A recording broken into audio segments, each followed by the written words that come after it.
আল আকসা মসজিদ বন্ধ রাখার ঘটনায় উত্তাল হয়ে উঠেছে মুসলিম বিশ্ব।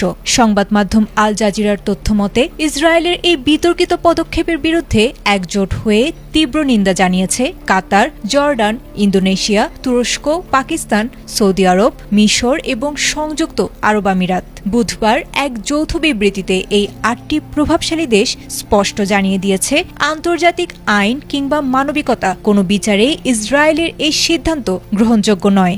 দেশগুলোর পররাষ্ট্রমন্ত্রীরা হুঁশিয়ারি দিয়ে বলেছেন, জেরুজালেমের এই পবিত্র স্থাপনার ওপর ইসরায়েলের কোনো সার্বভৌম অধিকার নেই, বরং ঐতিহাসিক ও আইনগতভাবে আল আকসা চত্বর পরিচালনা করার একমাত্র বৈধ কর্তৃপক্ষ হল জর্ডানের তত্ত্বাবধানে থাকা জেরুজালেম ওয়াকফ বিভাগ। মুসল্লিদের প্রবেশে বাধা দেয়াকে তারা একটি অবৈধ ও উস্কানিমূলক কর্মকাণ্ড হিসেবে অভিহিত করেছেন। এটি কেবল নিরাপত্তাজনিত কারণ নয়, বরং ফিলিস্তিনিদের ধর্মীয় স্বাধীনতা হরণ করার এক বিপজ্জনক নজির।